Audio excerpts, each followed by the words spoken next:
And welcome back to another episode of the Outside 50 podcast presented by US Footy News. I'm your co-host, Rick Shaibani. As we mentioned previously, Wen Kraska is stepping aside for the time being, but will still be involved with other projects related to US Footy News in the future. So without further ado, here are my new co-hosts, Ben Martinez from the Austin Crows. Hey, Rick. Nice to be here. G'day, Ben. Good to see you. You too. And Tara Silke from the Denver Lady Bulldogs. Hey guys, how's it going? Doing great. Yeah, really glad you guys decided to jump on board. Obviously, you all have been very supportive of what Kraz and I have been doing since day one, so we definitely very much appreciate that, and it does not go unnoticed. And today, guys, I'm excited to announce that we have not only our first episode of this slightly new format, but we also have our very first interview with an active AFL or AFL women's player, Dani Marshall. Good to be here. Thanks for having me. Absolutely. We're glad you could make it on. Obviously, time difference is challenging, but, unfortunately, most of us are quarantined. So it doesn't really matter. And most of us have a decent amount of availability. And obviously, we're all just getting through it in our own way. So again, we're glad we could catch you at a relatively good time. And how's everything going in Melbourne? Yeah, I think similar to you guys, everyone's staying at home and hanging out, playing video games and whatnot. So such is life. Absolutely. And well, staying fit in the cases of us, I reckon we're doing a solid job overall. And obviously Ben's been posting a few workouts here and there at the home gym, right, Ben? As much as I can, mate. It's trying to keep myself active, and the garage sessions. But yeah, certainly missing having a kick of the Sharon, that's for sure. So Tell me about it. yeah. So what neighborhood are you in now, Dani? I'm in Aberfeldy, which is like a suburb of Essendon. Yeah. Oh yeah, I've spent a little bit of time over there. It's not a bad area. Yeah, it's actually pretty nice right now. I live like a block from the Oval, and Mm-hmm. since I have my husband and then two roommates that also play footy, we're actually still allowed to like go kick together since we're one household. So the Right. four of us can still go kick, which is fantastic. So at least at this point, maybe the next level up of lockdown we won't be, but for now I can still get out.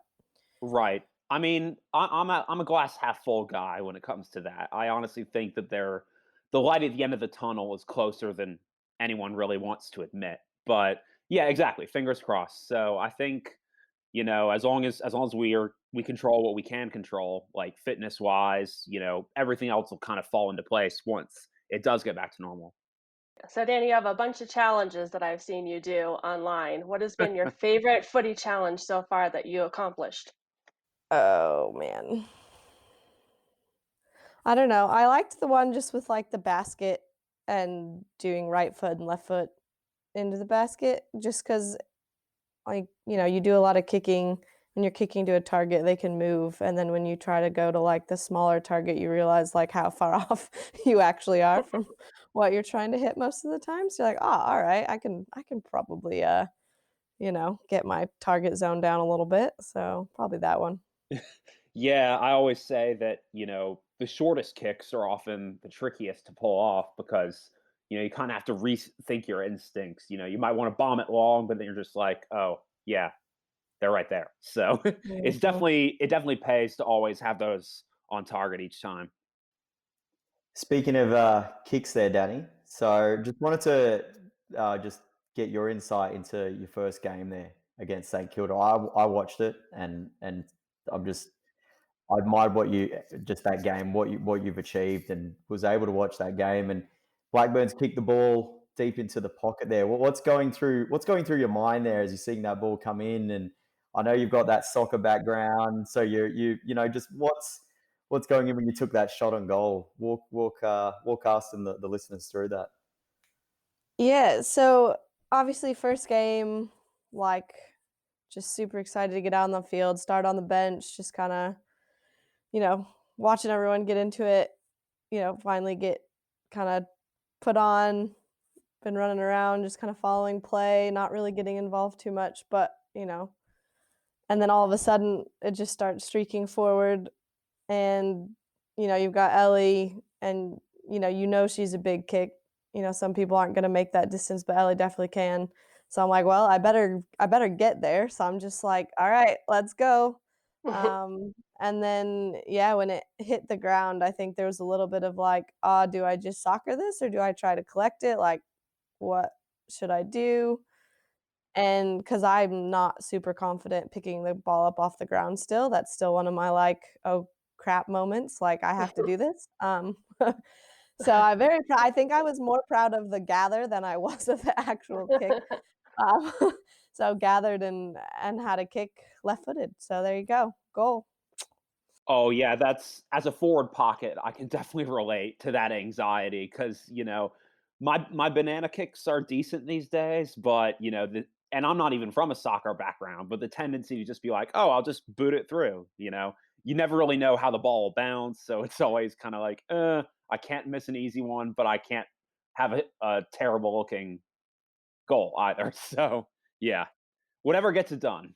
But yeah, so like you were talking about, obviously you did have your AFLW debut with the Bulldogs. For those of our listeners who aren't aware, Dani again is the first ever USAFL product to make an AFL or an AFLW side in Australia.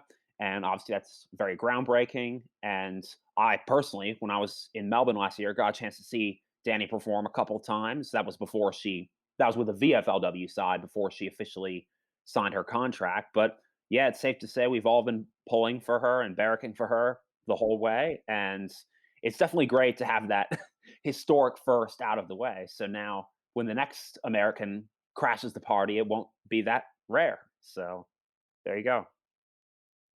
I was just gonna say, so since you've been over in Australia, what have been your biggest differences you've seen in the gameplay compared to the United States, outside of obviously skill level or professional level?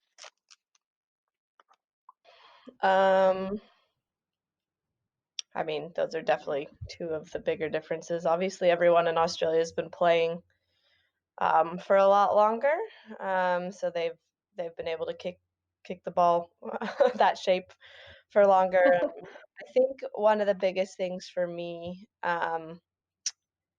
coming from a soccer background, that I've kind of discovered over this season is in soccer, everyone can kind of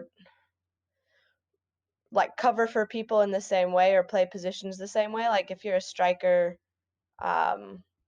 you're a striker, and it doesn't matter if you're tall, short, whatever. But like understanding your role as like a tall or a small has been really difficult for me. So like some games I was playing ruck and I had to operate as a tall, and then sometimes I was playing forward with another tall, so I could kind of operate more as a small. Yeah, Rick. Yeah, yeah, absolutely. When I saw you play in your VFLW side, like they were kind of moving you around all over the place. And that's definitely something that you inevitably get, being a relative newcomer to the sport or just playing a certain style that the coaches want. You might be more of a natural fit at a wing or, at a half forward flank or in the guts. There are all sorts of different spots you can play, especially I feel with women's footy because a lot of them are more comparable in size. There aren't as many drastic height differences. So it's good to kind of have that flexibility. Yeah, for sure. I mean, in America, you kind of run around and do whatever you want. There's not a set structure. So I think that's one of the biggest differences is just there is a structure, there are patterns, there are ways of playing that are more, um, yeah, I guess just structured, whether your team likes, to play more on the wings, whether they like to play through the middle of the field, whether they like whether they have some talls that can get the ball bombed long to them and make a contest out of it, or whether you like to keep it kind of short hands running through. I think that was kind of a big change to learn. Yeah, I can definitely see that. And so kind of turning the page a little bit, to for so you can tell our audience and fans just like how do you get from the Arizona Hawks all the way to the AFLW. I think, a lot of people were really amazed that, the AFLW would keep looking for, people with the cross coders program, transitioning Gaelic players or, soccer players or players who maybe grew up in Australia but didn't play women's footy growing up. So, how did that process originally start, and how did the Bulldogs get in contact with you?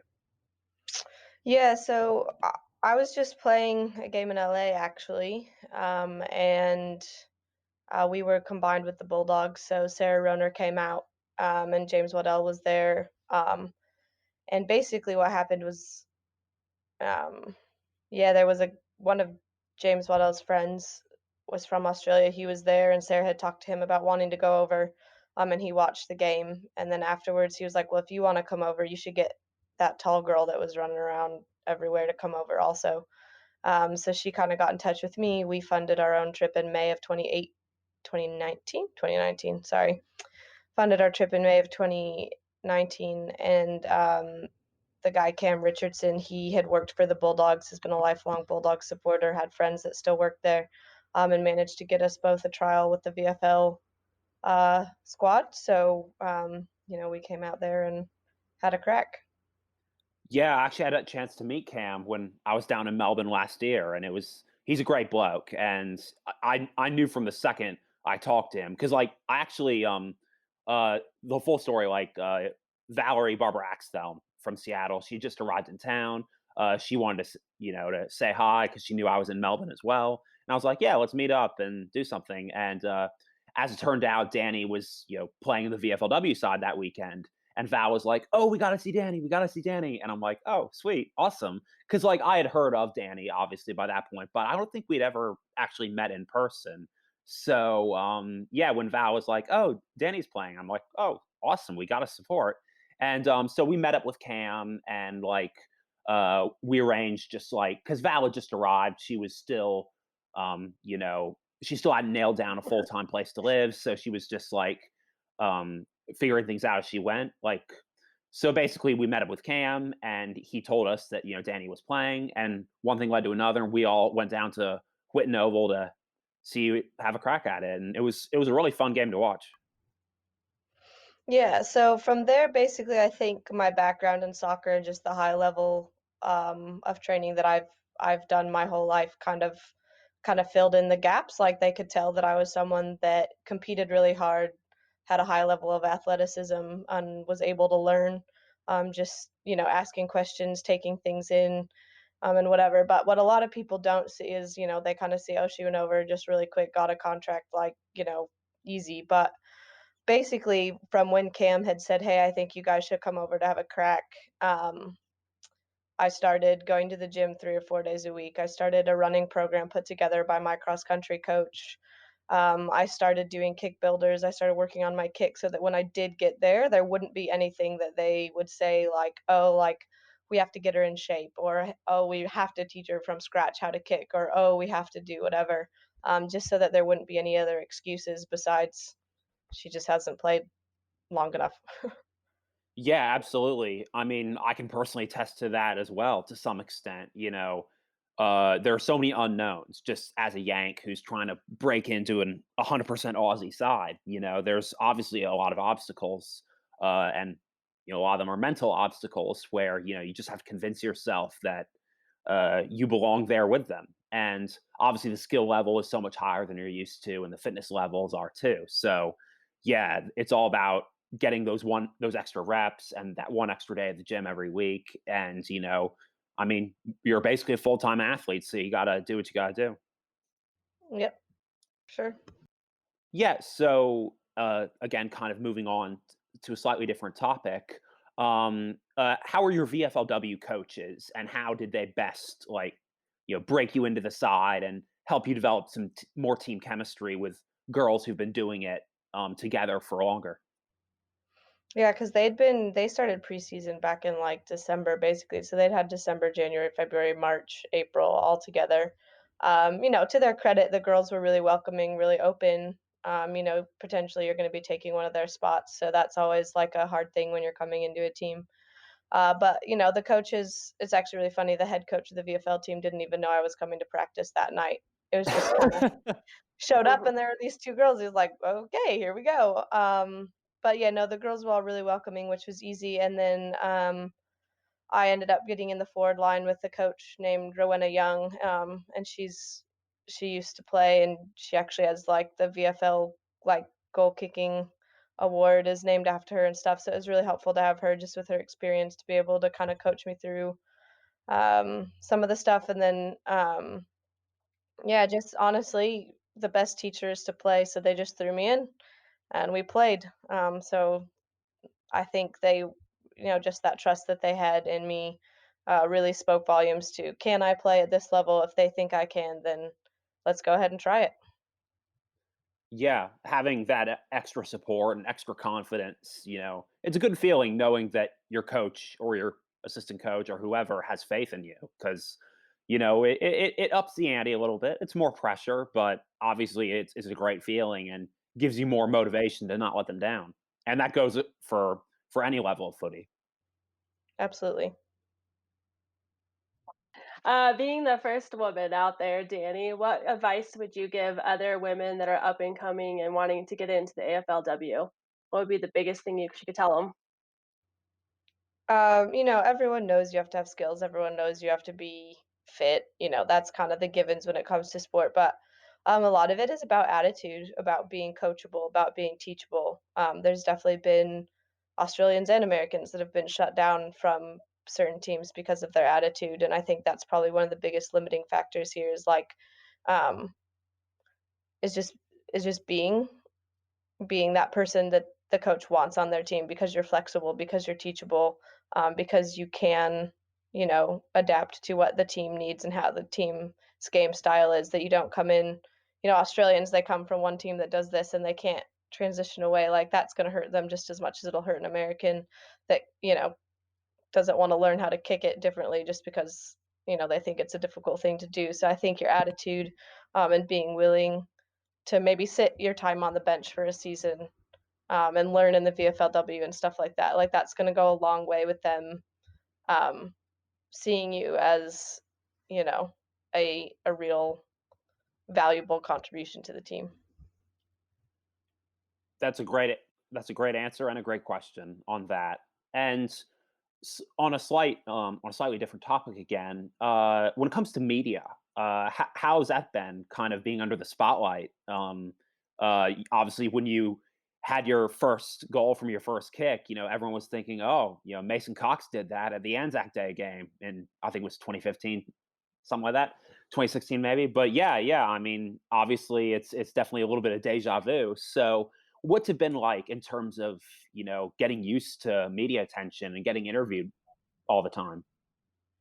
I think I'm pretty chill. I'm not like a massive personality, so while it's really cool that, those things did happen and I got a few interviews out of it, I don't know if I've got as much media attention as maybe even some of the other girls still on the team. But it is nice to be able to just share my story and just share the fact that, there's other people from other countries that love the game. There's women coming over that love the game that want to have a crack at it, and to be able to share that and to open the doors for other women is really cool to be able to use that platform and just to give other people confidence, to reach out for their dreams and give it a try if they think it's something they want to do. Excellent, Danny. I know here in the United States, we've all been cheering for you like crazy. Everyone on the Denver Bulldogs is so excited to watch you play because it's our sister club, and so we're so happy to watch you. How has it been with your fans back home to be able to, kick all those goals that you've had, all those games, and how has the fan base back home been towards you? How's that Yeah, made you so feel? so good. Like, it's so funny because obviously some of the games are at such awkward times in the US. It's nice to see that there's girls staying up late to watch it and commenting on it and watching the games and everything. And even just getting them watching not even my games, but other games is really cool because I think that'll really build on their understanding of what footy looks like outside the US. But my parents and my in-laws and Ryan's family all watching, it means a lot. Oh, of course, and that's all you can really ask for, really, is the support of family and loved ones and friends. And speaking of which, do your parents really get footy yet? Because I swear, like I've been involved with footy for like 4 or 5 years, and I still don't think my mom really gets it. completely. same here. So Yeah. I mean, my dad has done like so much research. He's always asking questions. Like, he's actually pretty good friends with Cam now. So whenever he's watching a game, he'll just text Cam like, "Oh, why did that happen? What was this going on?" Like, he just loves. My dad just loves sports. I mean, that's part of where I got my love for sports from. Is growing up with my dad. He, still played volleyball and softball, and he loves, NFL. So, and he was the one that got me into soccer. So get a lot of my love for sports from him. So as soon as this happened, he was all about learning everything he could. And my mom's, she likes watching me play sports, but she doesn't particularly enjoy it if I'm not playing. So probably not as into the details as my dad. yeah, and my dad's a Brit, for those of you who don't know. So, he's all into rugby and he always wanted me to play. And if I hadn't played rugby, I wouldn't have found footy. And he's, always really keen about footy because he thinks it's great. Obviously he loves contact sports. And when he was in college, he ran to, a few Aussies here and there. So yeah, he definitely thinks it's a cool sport. And I don't think he's watched a game yet, but hopefully he can come out and visit this year at Nationals. Yeah. You're awfully quiet, Ben. Yeah. I've no look. Everyone wants to hear the Aussie accent. Let's go. Exactly. No, Yeah, you so, haven't developed one yet, Danny. Yeah, I was gonna comment I on that. haven't heard many Aussie accents recently, actually, because my whole house it's a German, 2 Americans, and a Canadian. So Oh, like wow. currently, I'm Sounds not like a good hearing TV any show. Aussie accents. Yeah. Well, but yeah, Ben was actually we were actually talking a little bit earlier about like Melbourne and the different spots. What's your favorite part about Melbourne so far? What have you gotten to see with the husband? I mean, most of it's been centered around footy, so the different ovals, everything like that.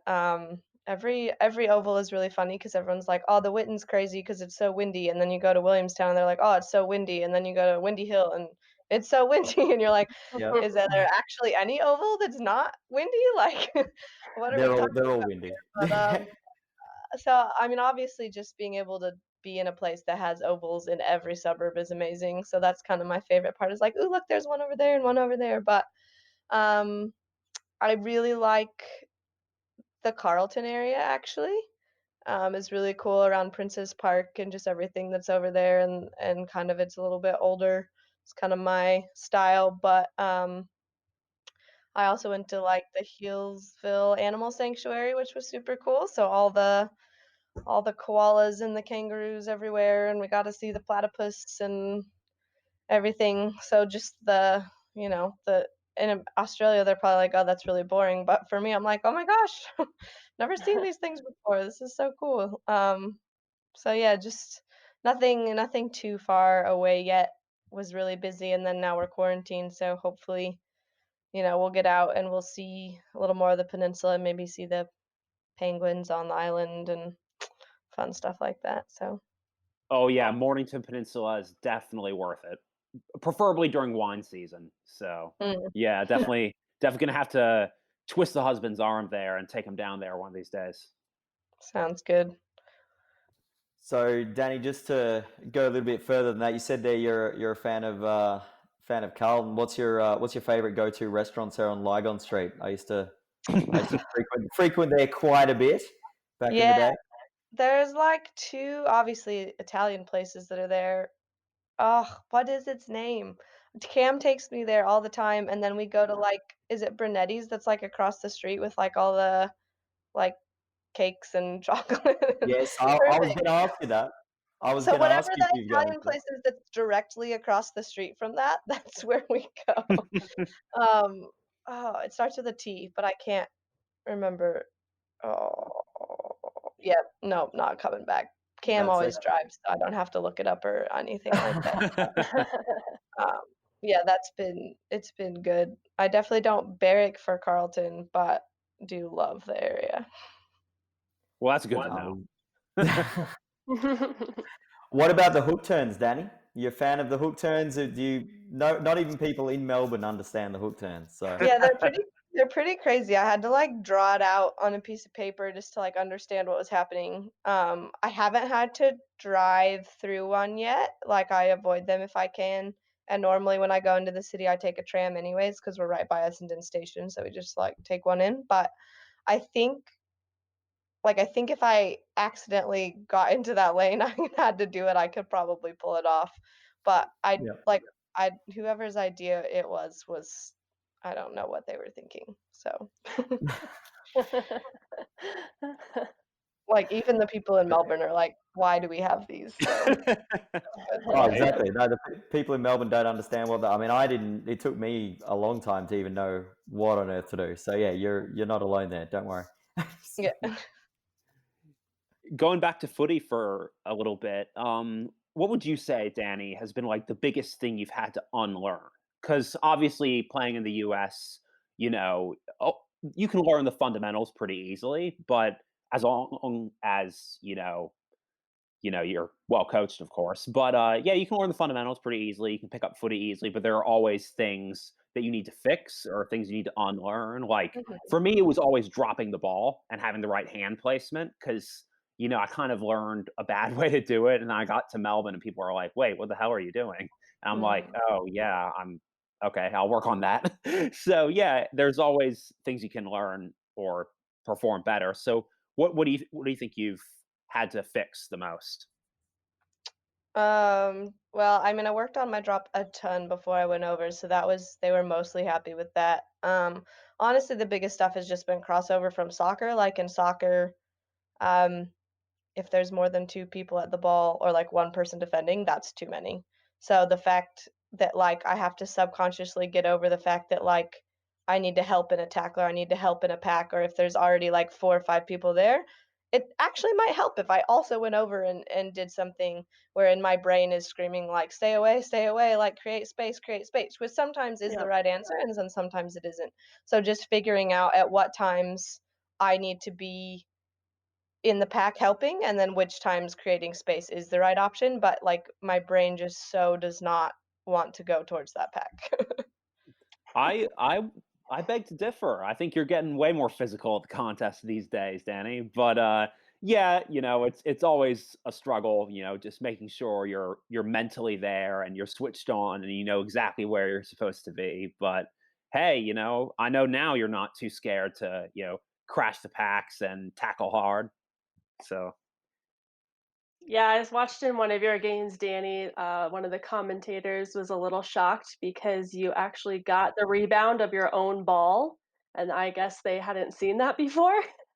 And all of us cheered about it, and it was the best thing we saw ever. I can't remember what game it was that you were playing against, but yeah, you got your own rebound, and I just remember the commentators being like, "Whoa, we have not seen that before. Did that American seriously just do that? That was crazy." And I Yeah, just seen typical. yeah. It's oh god, it took me like a month to master the running bounce. I was like, "Wait, how does this go again?" Like, and after you hit yourself in the nuts one too many times, you're like, "Okay, I need to figure out a better method." But thankfully, you don't have to worry about that, Danny. yeah, So, I was gonna say that's never been a problem for me, but my husband does say after playing like American football, if that shape ball bounces, it's gonna come straight for your nuts. That's just the rule. Because that's just the way it goes. But yeah, the no, I think it's funny. The bouncing didn't take me very long at all. Especially after my first game in America, I tried to tap it and I didn't tap it correctly, and I ended up doing like a full somersault instead because I like tried to tap in front of me, directly in front of me as I was running, and just fell over head first. So I was like, well, not gonna tap it anymore. I guess I'm gonna figure out bouncing pretty quick because it's actually harder for me to run and tap. So let's figure this out. But Ryan's got a pretty good picture of me just like full frontal sprawling everywhere. So yeah, it's pretty fun. Back to just another question for you, Danny. With kind of looking at reflecting on the season, obviously it's been with challenging times going on at the moment. What's your take on your first season, your debut season, and looking forward, looking ahead into 2021 and even beyond there? What are you seeing as the next step for your journey, and also for what's ahead for the Bulldogs. Yeah, I think overall as a debut season, getting to play in every game that was possible is good. I was not necessarily expecting that, so that's always a, a tick to be able to actually get in the games. I think learning a lot of flexibility this season as far as I did get thrown in the ruck. I did get thrown in a couple places that I wasn't necessarily expecting to get thrown, but just doing what the team needed for this season was something that got thrown on my plate. But I think going forward, it looks like working on just my forward craft, learning that portion of the game, going back through film from this season and take the learnings that I can take away from that. Knowing that I probably have, obviously I'm older, I'm 28, so probably 5 or hopefully 5 more seasons, if my body keeps up with off all the 18-year-olds that are coming in now.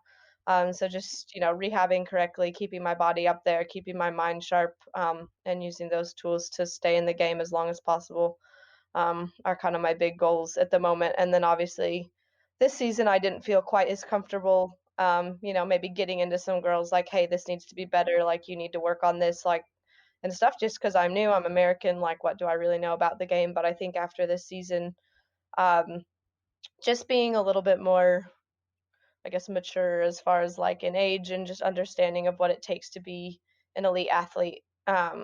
Maybe being able to be a bit more vocal with the team and take on a slightly bigger leadership role to kind of to get the girls moving forward that maybe haven't been pushed as hard as this environment's going to push them. Yeah, that's awesome. And I think those are some very achievable goals. And I reckon you'll figure it out, and you'll be in that core group where there are veterans that younger players can turn to and ask for advice. And obviously, you're in a unique position, being a 28-year-old who's still a relative newcomer. But either way, I think once your footy IQ is there and it's well on its way, it's going to be more and more natural for you to step up, help other people step up, and stay accountable. So it's a good position to be in. And but yeah, I think that's it for me in terms of questions. What do you guys think? Definitely to second what you said there, Rick, about and Danny. Look, with your answer there, watching your games, you would have thought you've been playing it for years. Honestly, like you just you're a joy to watch. Your story is an inspiration, and I feel that it has the potential to not just inspire women in Australia to take up the game, but I think globally. So just thank you for sharing that story, because I think you've got not just an amazing beginning to it, but I can see so much ahead for you. So just congratulations on what you've been able to achieve so far. Yeah, thank Definitely. you. It's been a crazy journey, and hopefully it continues. And didn't drag my husband across the world for nothing. So gotta I don't gotta think you keep did. on, keep it up. So yeah. No, Yeah. he's been a great support for you. Just watching the footage and everything there. I mean, it just it really does warm your heart just watching that. And I think having that support network and knowing you've got the whole footy community behind you as well, taking that into every game and into your career moving forward. Yeah. And lastly, Danny, just so everyone out there knows, you're on social media, Twitter, Instagram, Facebook, all that stuff. Yeah, I am. It's just under Dani Marshall. So DaniAnne Marshall. Hopefully we can figure out that spelling, but super easy. Post mostly on Instagram, but I'm trying to get better at Twitter. I just am Yeah. such an actual introvert that it's really difficult for me to just like be posting all the time. So I'm gonna try, guys. I'm gonna try.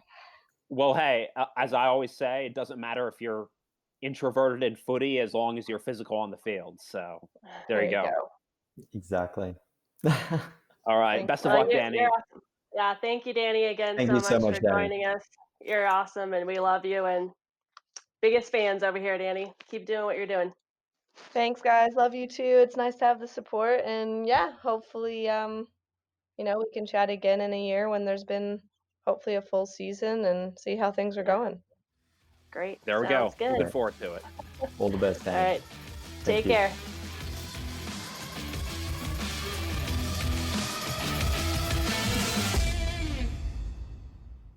Outside 50 is brought to you with the help of Play Aussie USA. Play Aussie is the only place in the USA you can buy the famous Sharon football, a proud sponsor of the USAFL. Visit them at playaussie.com.